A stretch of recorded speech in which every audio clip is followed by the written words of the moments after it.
చల్లగానైనా ఉండు, ఉంటే వెచ్చగానైనా ఉండు. ఉల్లివెచ్చగా ఉండకండి. ఉంటే అటన్న ఉండు, అంటే ఇటన్న ఉండాలి. అంతేగాని నేను అటు ఉంటాను నేను ఇటు ఉంటానంటే ఉభయచర్య జీవులాగా ఉంటానంటే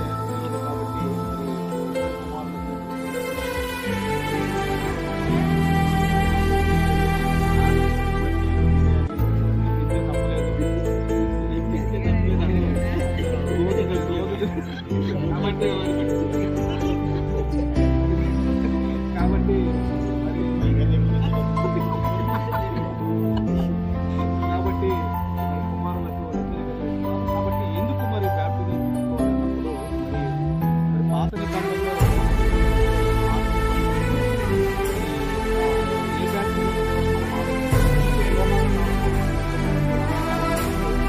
ఆరు మనసు ఎందుకంటే పరలోకానికి వెళ్ళిపోయారు. ఆరు మనసు శిలువ మీద ఉన్న దొంగ చాలా మంది అంటారు, శిలువ మీద ఉన్న దొంగ ఏ బ్యాప్టిజం తీసుకున్నాడు, నేను కూడా చనిపోయే ముందు దేవా రక్షించంటే నన్ను తీసుకుని వెళ్ళిపోతాడని చాలా మంది అనుకుంటారు. కానీ శిలువ మీద ఉన్న దొంగ బ్యాప్టిజం తీసుకున్నాడు అని లేదు, తీసుకోలేదని లేదు. ఉందా అమ్మా? తీసుకున్నాడని ఉందా? పోనీ తీసుకోలేదని ఉందా? కాబట్టి ఏమన్నాడంటే ఆ రోజు మారు మనకు సంబంధించిన బ్యాప్టిజము ఈరోజు ఖచ్చితంగా క్రైస్తవుడుగా మనం మారాలి అంటే, క్రైస్తవుడుగా మనం మారాలి అంటే మనకుండే ఎలా మనం మారుతామంటే బ్యాప్టిజము ద్వారా మనం ఏమవుతున్నామంటే క్రైస్తవులుగా మనం మారుతున్నాం. బ్యాప్టిజం తీసుకున్నంత వరకు ఇవాళ నాట్ ఏ క్రిస్టియన్, అసలు మన క్రిస్టియన్సే కాదు. కాబట్టి ఎప్పుడైతే మీరు బ్యాప్టిజం తీసుకొని ఎప్పుడైతే మీరు ఇదిగో యేసుక్రీస్తు వారిని ధరించుకున్నారో అప్పుడు మీరు క్రైస్తవులు అనబడతారు. 3 సార్లు రాయబడింది క్రైస్తవులు. అంటే ఎవరు క్రైస్తవులు అంటే క్రీస్తును ధరించుకున్న వాళ్ళు మాత్రమే క్రైస్తవులు. కాబట్టి ఒకరు నీటి మూలముగా ఆత్మ మూలముగా జన్మించాలని చెబుతున్నాడు. ఎప్పుడైతే మనం ఈ బ్యాప్టిజం తీసుకుంటామో మనలోనికి ఎవరు వస్తారంటే పరిశుద్ధాత్మ దేవుడు వస్తాడు మనలోనికి. ఎవరు వస్తారమ్మో మనలోనికి? ఒకసారి అందరం కూడా అప్పో యోహాను సువార్త యోహాను సువార్త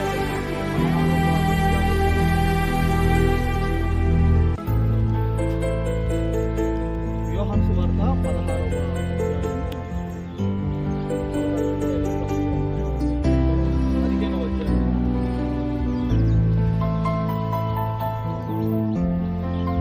16వ అధ్యాయము మనమందరం కూడా ఎక్కడి నుంచి అంటే 17 నుంచి చదువుతాం. 17 మీరు ఒకరి కొరకు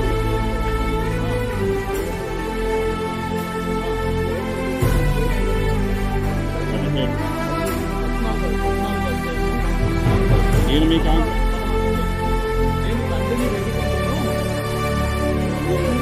మీ యొద్ద ఎల్లప్పుడూ ఉండుటకై ఆయన వేరొక ఆదరణకర్తను అనగా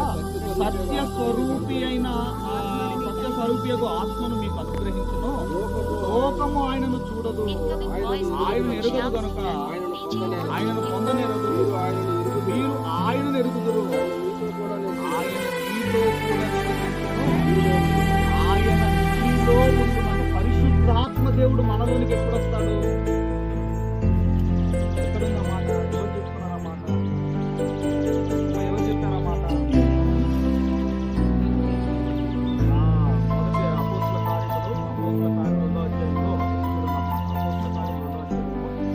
38వ వచనం మనం చదువుతాం. 38 చదువుతాం.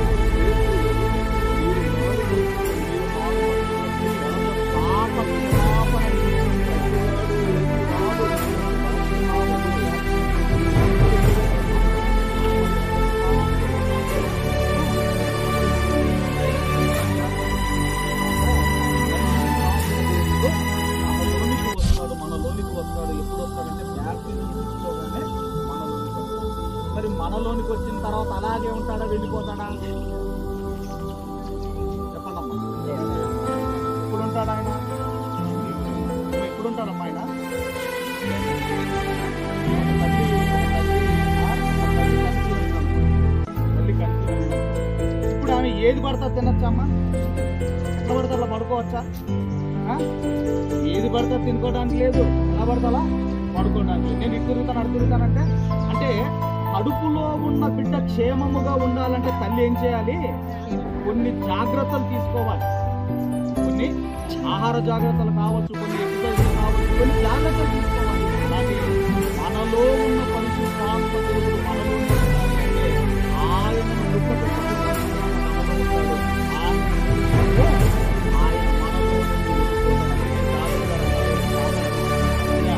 పరిశుద్ధాత్మ నా దగ్గర నుండి తీసివేయకము అని దేవుణ్ణి వేడుకుంటాడు. ఎందుకంటే పరిశుద్ధాత్మ దేవుని ఆత్మ మనలోంచి వెళ్ళిపోతే పిచ్చలం అయిపోతామా?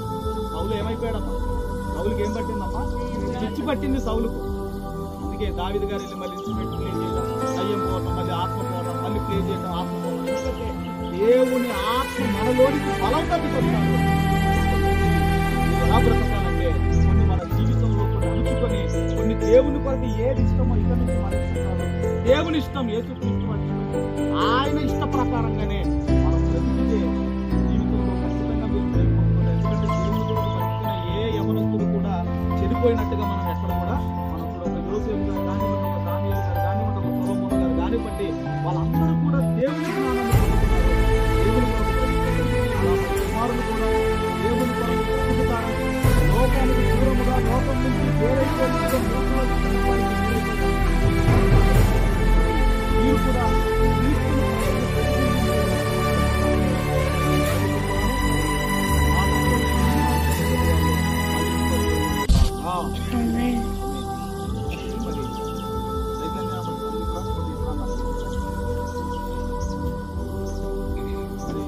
మీరు బ్యాప్టిజం తీసుకోవడానికి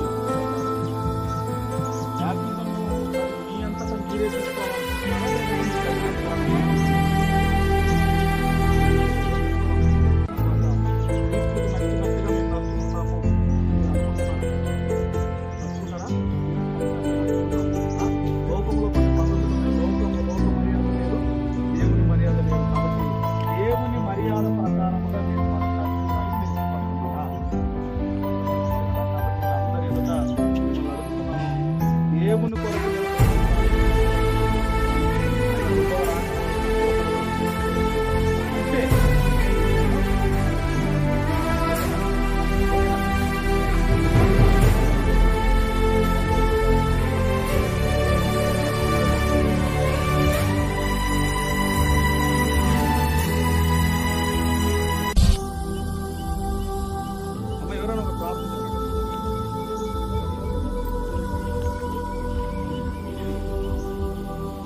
దేవుని ఆత్మ బలముగా దిగి వచ్చినట్టుగా దేవ ఆ అభిషేకానికి గుర్తుగా ఈ రోజు బ్యాప్టిజం తీసుకున్న ప్రతి ఒక్కరిలోనికి పరిశుద్ధాత్మ పరిశుద్ధాత్మ దేవుని నడిపించిన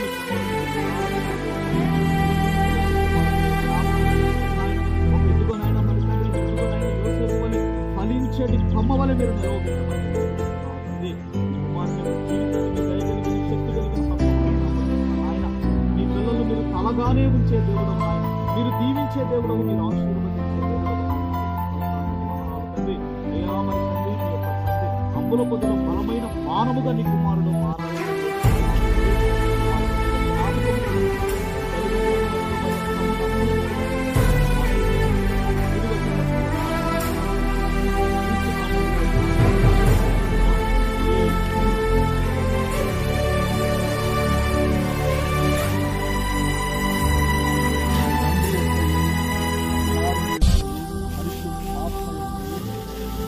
పంచభూతముల సాక్షిగా సంఘము సాక్షిగా నేను నీకు బ్యాప్టిజం పాట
ఫలించేది కొమ్మ వలె మీరు నిలవబెట్టమని అయ్యా ఒక దానియేలు లాంటి జీవితం నీ కుమారునికి దయచేయమని ప్రార్థిస్తున్నాను.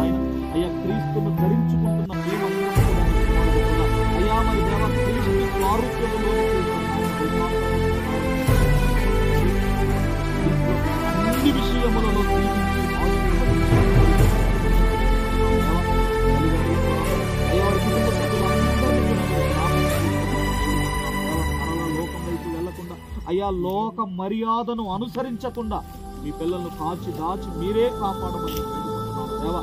అయ్యా మరి దేవా, ఇదిగో మీ పిల్లలను దీవించి ఆశీర్వదించి అభివృద్ధిపరచు. మా ప్రార్థనకు ప్రతిఫలములు దయచేయండి. క్రీస్తు నామములో ప్రార్థన. ఆమేన్.